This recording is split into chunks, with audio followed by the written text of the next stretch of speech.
주담대랑 전세 대출 등을 한시적으로 중단하겠다. 대출료 너무 신경 쓰지 마세요. 하지만은 대안이 있어요. 왜냐하면 은행이 다 막힌 건 아니니까. 초유의 어떤 규제가 나왔죠. 그래도 조금 걱정은 하지 말라는 말씀을 드리고 싶고요. 오늘 그 이유도 한번 설명드리도록 하겠습니다. 주담대랑 전세 대출 등을 한시적으로 중단하겠다. 영원히 중단하는 게 아니라 한시적이라는 말을 좀 집중을 하셔야 돼요. 자, 그 중단한 사유가 뭐냐면요. 금융연구원에서 보고서 한 개가 나왔었고 거기에서 한국의 가계부채 규모 증가 속도가 세계 수준이라고, 이거 문제가 심각하다, 금리 인상이나 총량 관리가 반드시 필요하다라고 이제 던진 거죠. 그래서 이거를 이제 덥석 물었는데, 근데 우선은 저는 이 대출의 중단 이유가 총량 관리라든지 급하게 올라가는 걸 막기 위해서 필요한 부분이 있다라는 거는 일부 인정을 해요. 왜냐하면 과거에 리만 브라더스 사태 때 중요한 게 이 대출 문제였어요.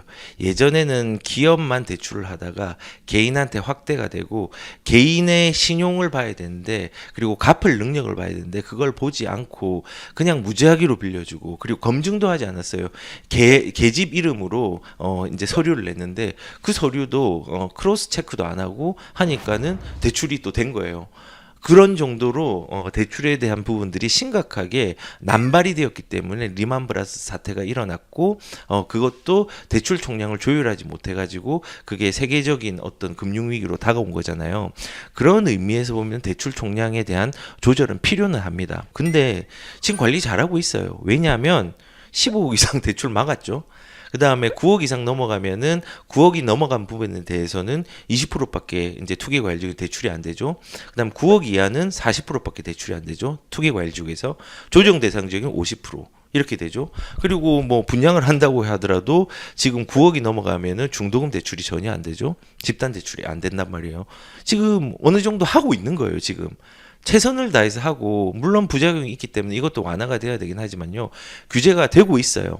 되고 있는데 이거를 하겠대요. 이제 금융위원장 후보가 모든 수단을 가용해서 가계 대출이나 연끌을 규제하겠다. 후보자예요. 그냥 금융위원장이 아니라 후보자예요. 하겠다라고 발표를 했어요. 18일 날. 그러니까 그 다음 날 어떤 현상이 일어났죠? 농협을 시작으로 주담대 대출을 중단하겠다라고 얘기한 거예요. 근데 이게 잘못됐죠. 왜 잘못됐냐? 예고 없이 했잖아요. 그럼 지금 당장 대출을 받아야 되는 사람은 어떡하죠? 사실은 농협 같은 경우는요, 중앙이 있고 지역이 있는데 지역 대출이나 이런 부분에서 50~60%가 지방에 많아요. 그리고 비규제 지역도 포함된 거죠. 비규제 지역도 대출이 막힌 거예요, 어떻게 보면은. 그래서 아마 지금 이 시기 11월 30일까지라고 하는데, 이 시기 동안에 주담대 금지가 되면은 이걸 몰랐던 사람들, 준비하지 않았던 사람들 일부는 피해가 갈 수 있는 부분들은 있다고 생각해요. 하지만은 대안이 있어요. 왜냐하면 은행이 다 막힌 건 아니니까. 그리고 이 예고를 한 다음에 이제 이렇게 갑작스러운 통보에 불안하게 된 거고, 24일이면 내일부터죠. 농협은 당장 내일부터 신규뿐만 아니라 이제 연장하는 거라든지 뭐 이런 여러 가지 모든 부분의 주담대를 전면 중단을 했어요. 그리고 우리은행 같은 경우도 신규 전세 자금 대출도 제한적으로 취급하겠다고 해서 전세 자금 대출도 막았어요. 그런데 이제 문제는 금융위원회에서 계속 이제 압박을 한 거죠. 모아가지고, 야, 너 대출 원래 연간 대출 공고치가 은행별로 내가 정해줄 텐데 5%, 5.5%, 6%, 4% 여러 가지로 정해줬어. 근데 너 지금 농협 같은 경우는 내가 5%로 정해줬는데 1분기, 2분기도 지나지도 않았는데 그 5%를 다 써버렸네. 너 어떡할 거야?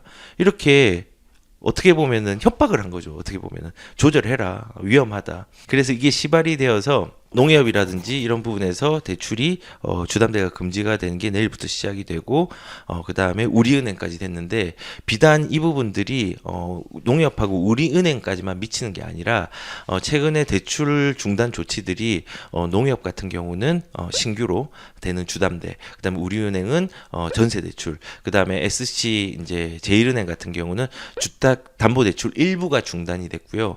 상호금융 농협 상호금융 같은 경우는 집단대출, 우리가 집단대출은 분양에 대한 대출이죠. 이것도 금지가 됐고, 저축은행도 여기에 대해서 신용대출을 연봉 이내로 축소 요청을 한 부분이 있다고 해요. 그래서 이렇게 순차적으로 계속 일어나고 있는 부분이 있다는 거예요. 무섭죠? 심리적인 압박이 굉장히 클 거예요. 왜냐하면은 대출을 가지고 우리는 타인의 자본을 가지고 집을 사는 거예요. 근데 여기서 궁금한 거는 왜 전세는 투기가 아닌데 전세 대출까지도 막았을까에 대한 고민도 해봐야 돼요. 왜냐하면은 전세를 막으면요 갭 투자가 막혀요. 근데 반대급부적으로 이 전세를 구하려는 사람한테는 큰 피해를 주는 정책이에요. 그래서 여기서는 우리가 실질적으로 현실적으로 정부가 서민들을 생각한다면요 이 갭 투자를 막기 위해서 서민들에게 피해를 주는 정책을 만들면은 안 돼요. 그래서 이렇게 갭 투자가 막히고 전세나 매매가 둘 다 막히면은 어떤 현상이 일어나느냐, 어떤 의도가 있느냐, 어떤 목적이 있느냐, 이게 많이 올라간다고 저는 이렇게 한 게 아니라고 생각해요. 지금 대출이 너무 많이 총량이 늘어난다, 이게 문제가 아니라 지금 대출을 막으면요 거래가 작아져요. 지금 하반기 시장은 어떤 시장으로 인지를 하고 있냐면 정부도 인지하고 있어요. 가격이 작은 거래에 큰 폭의 상승폭이 일어나고 있다. 거래는 작은데 매매나 전세나 가격이 엄청 올라가고 있다. 이 거래를 막으면은 최대한 작게 하면은 가격이 올라가는 걸 늦출 수 있다고 생각을 하는 거예요. 그래서 정부가 지금 연간 대출 권고치를 은행별로 지정해주고 대출의 총량 규제를 시작을 한 거예요. 그렇게 시작을 해가지고 지금 전면 중단이 되는 사태가 일어났고 이 거래가 안 돼야지 신고가가 최소화된다는 정부의 내면적인 어떤 사고들도 지금 작용을 했다고 생각해요. 그런데 더 중요한 건 뭔지 아세요? 우리는 대출이 많이 나갔다라는 총량을 먼저 보면 안 돼요. 우리가 대출을 많이 받아서 집값이 오른 게 아니라요. 투기꾼이 많이 들어와서 집값이 오른 게 아니에요. 그게 아니라 인플레이션의 시장이 상승을 만들었고요. 규제가 급등을 만들었어요. 그 규제의 급등으로 실제로 집을 살려는 사람들이 돈이 투여되는 규모가 많아진 거예요. 그러니까 주객이 전도된 거죠.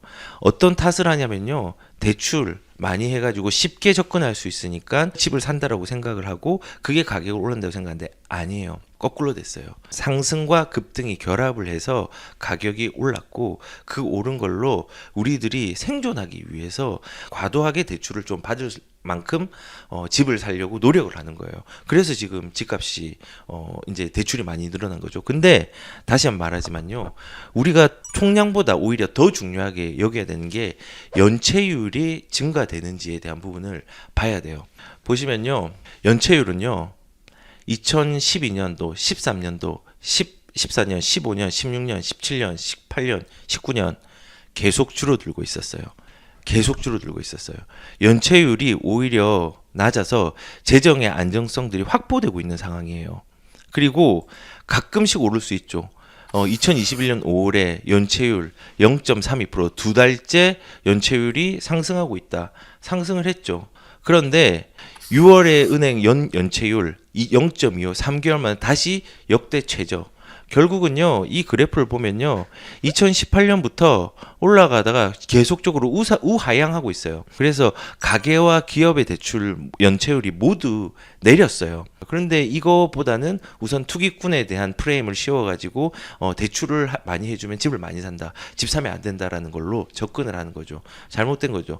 만약에 그 동전의 앞면을 봤으면 뒷면도 봐야 되는데 앞면만 우선 보고 그 앞면을 내가 원하는 대로 해석해가지고 정책을 펼치는 거예요. 너무 아쉬운 거죠. 뭐 이런 부분들 좀 얘기를 드리고 싶었고, 대출료 너무 신경 쓰지 마세요. 물론 지금 11월 30일이라든지 농협에서 뭐 연장을 해야 되는지 이런 사람들은 이제 대출 규제가 완전히 정지되지 않은 지역을 좀 찾아가서 좀 알아보시고, 만약에 이제 장기적으로 뭐 내년 초에 뭐 이제 거래를 해야 된다. 내년 초 같은 경우에 대출이 필요하다. 그러면 걱정 안 하셔도 돼요. 왜냐하면 대출 규제를 연 단위로 총량 규제를 하잖아요. 그러니까 초에 있으면은 대출에 대한 지금 정지된 부분들은 완전히 없어질 수 있어요. 그렇기 때문에 한시적이고 효과 없는, 지속력 없는 이 정책들을 너무 예민하게 반응하지 않으셨으면 좋겠고, 조정은 당분간은 조금 올 수 있겠죠. 주눅이 들어서 시장이. 하지만은 길게 가지 못할 거라고 저는 생각을 합니다. 네.